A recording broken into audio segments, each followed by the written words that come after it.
जब सुने के होई भोजपुरी गाना, बस बजे के चाही गाना।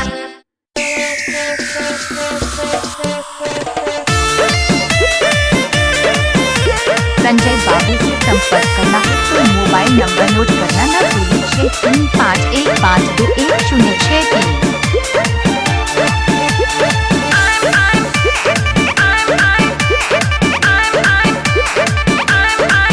पहिला रात है से लागे शरम कोरा डायरी पसायरी न लिखबलम। पहिला रात है से लागे शरम कोरा डायरी पसायरी न लिखबलम। बैठ के आगा कर रात जागा कोरा में साटू है उठ काटू सैया उठ काटू गलिया जानी काटू है उठ काटू सैया उठ काटू गलिया जानी काटू है। बटला करता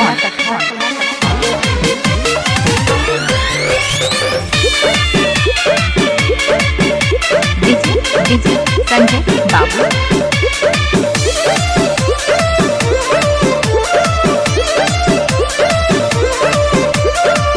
तोहरे खातिर आइल बानी बन के दुल्हनिया। तू देख हमरो के दे खाई तो ना दुनिया। तोहरे खातिर आइल बानी बन के दुल्हनिया। तू देख हमरो के दे खाई तो ना दुनिया। रतिया सुहाग के काटे त जग के आपस में प्यार बाटू है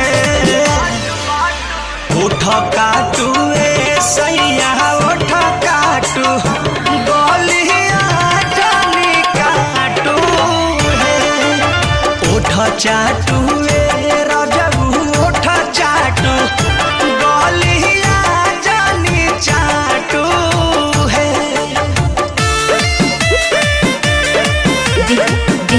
संजय बाबू आप सब बाबू कहाँ से लाते हैं भोजपुरी नया गाना? आप नहीं जानते क्या? संजय बाबू डाउनलोडिंग सेंटर से कृष्णा बेदरदी प्रमोद छोड़ी दो न लाज हो। छूटी गिरिया तो छिलब का प्याज हो। कृष्णा बेदरदी प्रमोद छोड़ी दो न लाज हो। छूटी गिरिया तो छिलब का प्याज हो। कहतानी सही बात में न लही हमके न डांटू है उठ काटू सैया उठ काटू गलिया जानी काटू है उठ चाटू बलबू उठ चाटू गलिया जानी चाटू है। संजय बाबू का चैनल को सब्सक्राइब करना न भूलें।